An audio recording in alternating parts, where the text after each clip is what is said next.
Welcome to Super Nursing Classes by Deepak Kumar. Today we are going to talk about emergency contraceptive pills. तो emergency contraceptive pills जो हैं वो हमारे pharmacology subject के family planning method में use होने वाली ड्रग्स का बहुत ही इम्पॉर्टेंट पॉइंट है, जो कि आपको कम्युनिटी हेल्थ नर्सिंग में भी पूछा जाता है शॉर्ट नोट्स में, मेडिकल सर्जिकल नर्सिंग में भी पूछा जाता है शॉर्ट नोट्स में, और फार्माकोलॉजी में तो होता ही है। तो सबसे पहले हम बात करते हैं कि जिन स्टूडेंट्स को फियर है कि फार्माकोलॉजी सब्जेक्ट बहुत ही ब्रॉड है, बहुत ही कॉम्प्लिकेटेड है, उसके लिए मैं बस इतना बात कहना चाहूँगा कि सबसे पहले, जैसे मैं हर वीडियो में एक बात करता हूँ कि बेसिक जो भी हमारे बेसिक चीज़ें हैं उनको उन पे हमारे कॉन्सेप्ट बिल्कुल क्या होने चाहिए, क्लियर होने चाहिए, बिल्कुल क्लियर होना चाहिए। ठीक है। फॉर एग्जाम्पल कि हमें ड्रग पढ़ना है, कोई भी ड्रग पढ़ना है फार्माकोलॉजी की, तो जो ड्रग जहां एक्ट करता है उस बॉडी की आपको एनाटॉमी एंड फिजियोलॉजी पूरा क्लियर होना चाहिए। अगर आपको उस बॉडी का एनाटॉमी एंड फिजियोलॉजी पूरा क्लियर है तो आपको फार्माकोलॉजी उतना ही आसान लगेगा जितना कि व्हाट्सएप पे स्टेटस लगाना है ना, स्टेटस। अच्छा, ये रील लगाया है, ये रील लगाई है ना, हम देख पाते हैं इतनी आसानी से, उस पर ट्रोल कर पाते हैं, किसी चीज पे कमेंट कर पाते हैं। तो जितना आसान ये सारी चीजें उतना ही आसान आपका फार्माकोलॉजी है। बट कब? जब आपको क्रिस्टल कॉन्सेप्ट क्लियर होगा किसमें, फिजियोलॉजी एंड एनाटॉमी में। ठीक है, तब आप बहुत इजीली समझ पाओगे कि फार्माकोलॉजी क्या है और बहुत ही इंटरेस्ट आएगा। ठीक है, तो हम बात आज करेंगे कि हमारा जो कॉन्ट्रासेप्टिव पिल्स है, मेनली फैमिली प्लानिंग के आप लोगों ने मेथड काफी सारे पढ़ा होगा, बट हम सारी मेथड की बात नहीं करेंगे, टेम्परेरी परमानेंट होते हैं। बट जो कॉन्ट्रासेप्टिव मेथड है ये एक प्रकार से क्या है, टेम्परेरी मेथड है फैमिली प्लानिंग का, टेम्परेरी इमरजेंसी मेथड है फैमिली प्लानिंग का। ठीक है, तो हम लोग कॉन्ट्रासेप्टिव पिल्स के बारे में बात करेंगे, वो भी कौन सा, इमरजेंसी कॉन्ट्रासेप्टिव पिल्स के बारे में।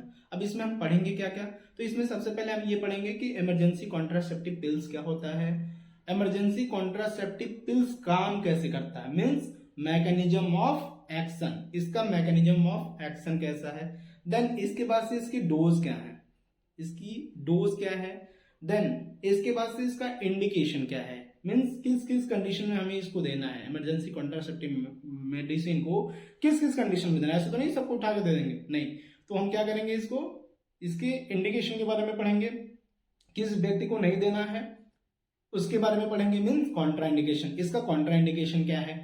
ठीक है, ये सारी चीजें पढ़ेंगे। देन इसके बाद से सबसे मेन जो फैक्टर है आपके साइड इफेक्ट्स क्या है, साइड इफेक्ट्स, और साइड इफेक्ट्स के साथ साथ हम पढ़ेंगे कि नर्सिंग रिस्पॉन्सिबिलिटी, इस पे कोई भी ड्रग है तो उसमें एक नर्स का क्या योगदान होता है किसी भी ड्रग को देने के लिए, जो भी डॉक्टर ड्रग दे रहे हैं उस पे एज ए नर्स आप क्या क्या चीजों को फॉलो करते हो, क्या क्या चीजों को उस पर मॉनिटर करते हो, ये बहुत इंपॉर्टेंट है।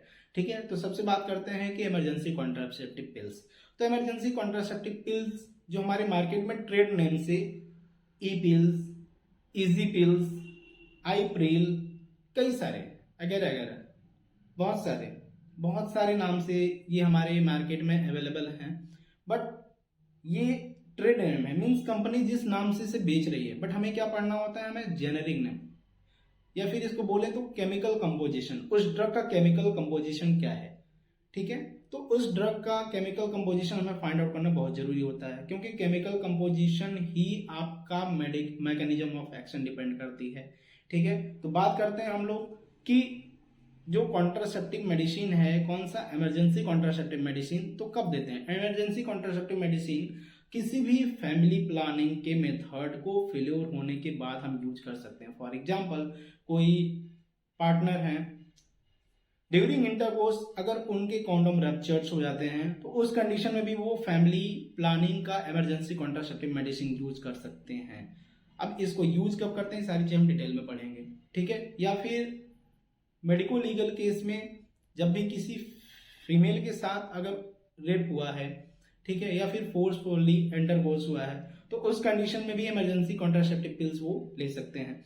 ठीक है, पहली चीज। दूसरी चीज बात करते हैं इसकी डोजेस की। तो जो इसका डोज होता है, इसका डोज होता है 1.5 mg, 1.5 mg इसका डोज होता है। देन इसकी बात करें इसकी केमिकल नेम की, तो केमिकल नेम इसका होता है लेवोनोरजेस्ट्रिल।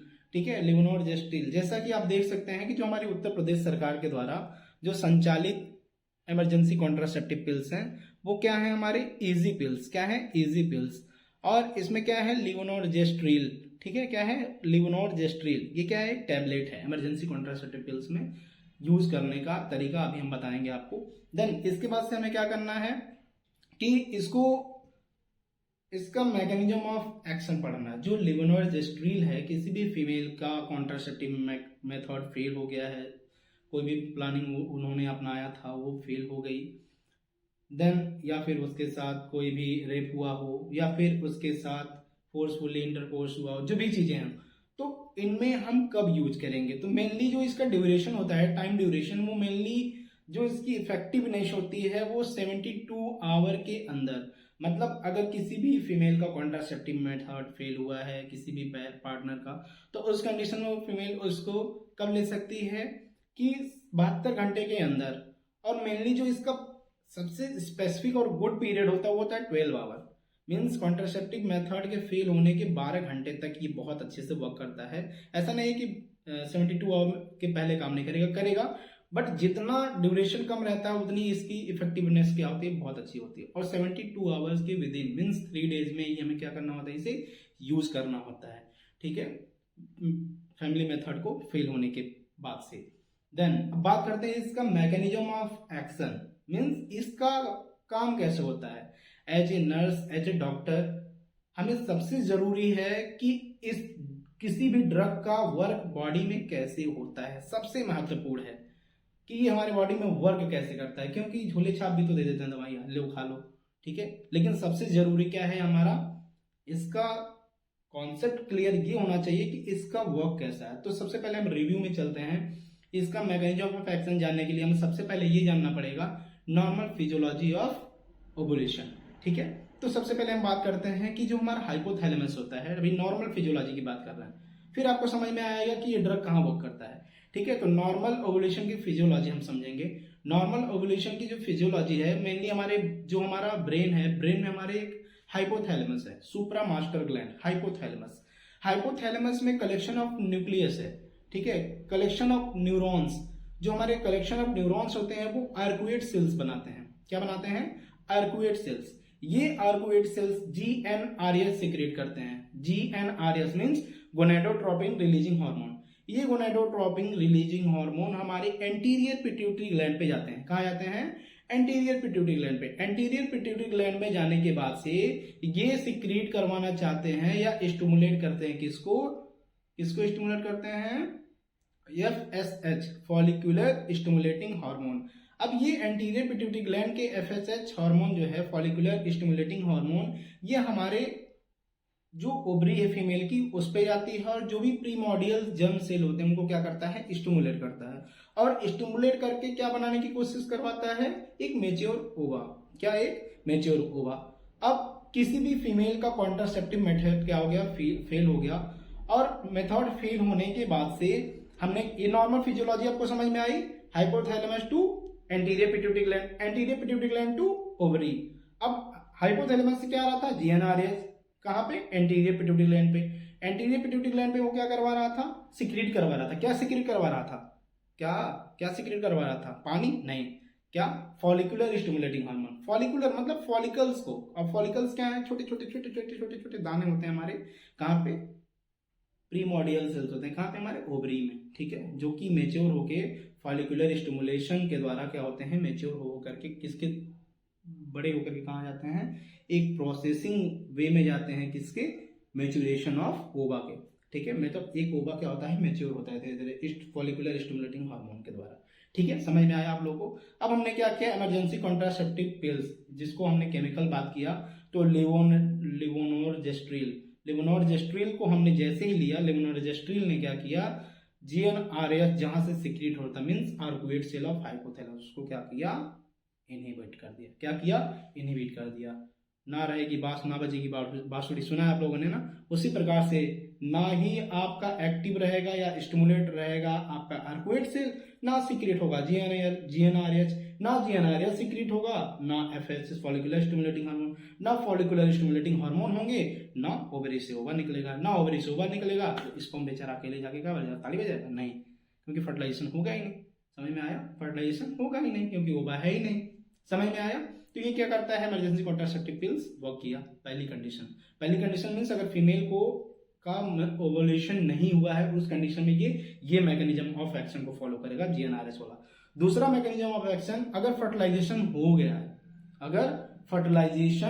हो गया है उस कंडीशन में जैसे ही हमारे यूट्रस में 4 to 5 डेज में मोरुला सेल्स आते हैं, ये मोरुला सेल जैसे सिनसाइटोट्रोफोब्लास्ट बनाते हैं और ये इन्वेट करने की कोशिश करते हैं कहाँ पे, जो इनकी सेल्स है, कौन सा, जो हमारी एंडोमेट्रियम है, वहां पे क्या करते हैं, इम्प्लांट होने की कोशिश करते हैं। तो उसको भी क्या करता है, ये प्रिवेंट करता है, मीन्स इनहिबिशन ऑफ इम्प्लांटेशन। अगर जैसे ओवुलेशन नहीं हुआ था, ओवुलेशन की प्रोसेस चल रही थी, तो जीएनआरएच को क्या किया, इनहिबिट किया आर्कुएट सेल को। अगर मान लो कि ओवुलेशन हो गया फीमेल का, उस टाइम में कॉन्ट्रासेप्टिव मेथड क्या हुआ है, फेल हुआ है, तो उस कंडीशन में फर्टिलाइजेशन होने के बाद ये क्या करेगा, जो इम्प्लांटेशन होता है कहाँ पे, हमारे फीमेल के एंडोमेट्रियम, यूट्रस के एंडोमेट्रियम में इम्प्लांटेशन को क्या करेगा, ये रोक देगा। ठीक है, दूसरी चीज। तीसरी चीज की अगर ओवर रिलीज हो गया है और स्पर्म इंटर कर गया और फर्टिलाइजेशन नहीं हुआ है,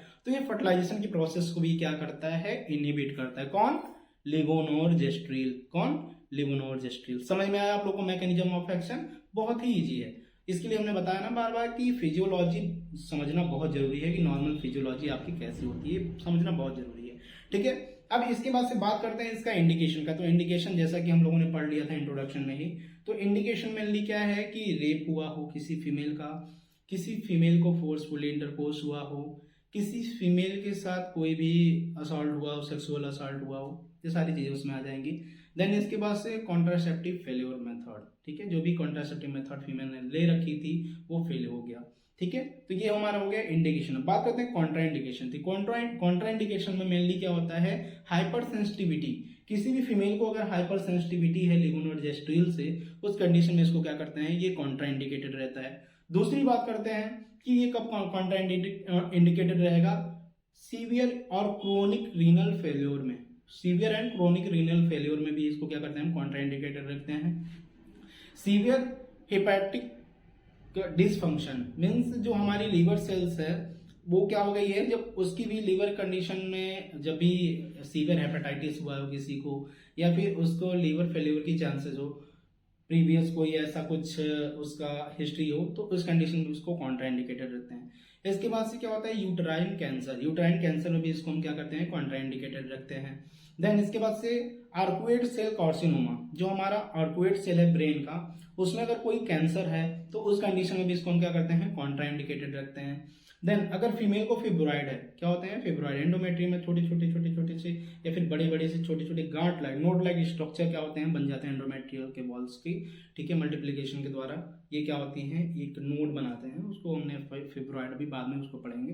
ठीक है, तो ये फिब्रॉइड बन जाती है, तो उस कंडीशन में भी कॉन्ट्रा इंडिकेटेड रखते हैं। सर्विक्स कैंसर में भी हम क्या करते हैं, इसको कॉन्ट्रा इंडिकेटेड रखते हैं। ऐसे कई सारे रीजन हैं जिसमें हम क्या करते हैं, कॉन्ट्रा इंडिकेटेड रखते हैं। बात करते हैं साइड इफेक्ट की। तो साइड इफेक्ट में माइल्ड क्या हो सकता है, फीमेल को न्यूजिया वॉमिटिंग की कंडीशन देखने को मिल सकती है, हेडेक हो सकता है, और बिटर टेस्ट ऑफ टंग, मतलब उसका जो टेस्ट है वो कड़वाहट आ सकती है। ये माइनर साइड इफेक्ट्स होते हैं। ठीक है, कोई लार्ज इसके साइड इफेक्ट नहीं है। बात करते हैं इसकी हम बात करते हैं कि ये जो ड्रग है इमरजेंसी कॉन्ट्रासेप्टिव पिल्स, ये इमरजेंसी कॉन्ट्रासेप्टिव पिल्स को हम देने के बाद से, ठीक है, देने के बाद से सबसे इंपॉर्टेंट पॉइंट ये है कि उस फीमेल को ये बताएंगे कि ये रेगुलर बेसिस पे यूज करने वाली ड्रग नहीं है। जैसे कुछ फीमेल होती हैं जो ड्यू टू, अभी कई सारे फीमेल जो आती हैं अभी भी रूरल एरिया के हमारे HWCP, तो वहाँ पे भी ऐसा होता है, वो पूछती हैं कि कैसे खाना है, तो उन्हें बहुत अच्छे से इस चीज़ को समझाना होता है कि इसको रेगुलर बेसिस पे नहीं लेना। ये नहीं कि रोज एक टैबलेट ले रहे हो, जैसे कोई भी अदर रेगुलर मेडिसिन यूज करी जाती है वैसा ही मेडिसिन रहता है, केवल ये इसी कंडीशन में जो हमने इंडिकेशन में बताया था उस कंडीशन में ही इसको हम क्या कर सकते हैं, यूज कर सकते हैं, ठीक है ना। तो ऐसा नहीं है कि इसको आप रेगुलर बेसिस पे यूज करोगे। समझ में आया। बात करते हैं डोज की, तो 1.5 mg होता है। क्या होता है इसका डोज? 1.5 mg, ठीक है। अब ये कितने परसेंट इफेक्टिव होता है, तो मेनली रिसर्च के द्वारा 85% इसकी इफेक्टिवनेस पाई गई है कि मीन्स किसी भी फीमेल का, किसी भी पार्टनर का कॉन्ट्रासेप्टिव मेथड अगर फेल हुआ है, तो उस कंडीशन में अगर हम लेवोनोर्जेस्ट्रिल दे रहे हैं, तो लेवोनोर्जेस्ट्रिल जो होता है वो वर्क करता है कैसे कि ये मेनली 85% प्रिवेंट करता है अनवांटेड प्रेगनेंसी से, ठीक है। अनवांटेड प्रेगनेंसी से क्या करता है, 85% प्रिवेंट करता है। बात करते हैं सबसे मोस्ट और इम्पॉर्टेंट पॉइंट, नर्सिंग रिस्पॉन्सिबिलिटी। तो नर्सिंग रिस्पॉन्सिबिलिटी या फिर जो भी डॉक्टर्स, जो भी नर्स या फिर जो भी इसको इस मेडिसिन को किसी को दे रहा है, तो उसमें क्या करना है, उसको प्रीवियस हिस्ट्री चेक करना है। कैसे हम जानेंगे कि उसकी यूट्रस कैंसर है कि नहीं, ठीक है। तो हम प्रीवियस उसकी हिस्ट्री लेंगे, ठीक है, कि आपको कोई ऐसी जिससे रिगार्डिंग दिक्कत तो नहीं जिसमें ये मेडिसिन कॉन्ट्राइंडिकेटेड थी। तो वो फीमेल अगर हिस्ट्री बताती है तो उसको हम नोट डाउन करते हैं। देन इसके बाद से उसका राइट डोज की, मतलब वो डोज सही से ले रही है, राइट पेशेंट, उसी पेशेंट को दिया जा रहा है कि कोई और खा रहा है, ठीक है। राइट रूट मीन्स हमने बोला उसको खाना है ओरल के द्वारा, तो वो ओरल से ही ले रही है कि नहीं, ठीक है। तो ये सारी चीजें आपको क्या करना है, right dose, right route, right client, ठीक है, राइट टाइम पे ले रही है कि नहीं, ठीक है। ये सारी चीजें, राइट टाइम का मतलब कि हमने बताया था ना कि स्पेसिफिक ड्यूरेशन होता है कि मेनली इसकी इफेक्टिवनेस क्या होती है, 72 आवर तक ही होती है। 12 आवर में बहुत ही अच्छे लेवल पे माना जाता है, वर्क करता है। लेकिन जैसे जैसे ये 12, 14, 16, 18 ऐसे जाता है 72 आवर तक, ठीक है। कॉन्ट्रासेप्टिव फेल्योर से लेकर के 72 आवर के बीच में ये वर्क करता है। कौन? लेवोनोर्जेस्ट्रिल। कौन? लेवोनोर्जेस्ट्रिल। समझ में आया आप लोगों को? समझ में आया। अब सबसे महत्वपूर्ण और इम्पॉर्टेंट पॉइंट है कि अगर किसी फीमेल को ये लेवोनोर्जेस्ट्रिल लेने के बाद से वॉमिटिंग आती है, तो उसका टाइम ड्यूरेशन नोट करते हैं। अगर उसका ड्यूरेशन लेवोनोर्जेस्ट्रिल को लेने के बाद से 2 घंटे के पहले उल्टी हो गई, तो उसको सेकेंड डोज दिया जा सकता है। लेकिन अगर उस फीमेल को दवा हमने 2 घंटे पहले दी थी और उसको 3 घंटे हो गए हैं और 3 घंटे बाद उसको वोमिटिंग हो रही है, तो उसको ये ड्रग देने की जरूरत नहीं है। समझ में आया आप लोगों को? आगे ही ऐसी ही इंटरेस्टेड वीडियोस के लिए प्लीज हमारे साथ जुड़े रहिए। Thank you so much for watching this video. Thank you so much.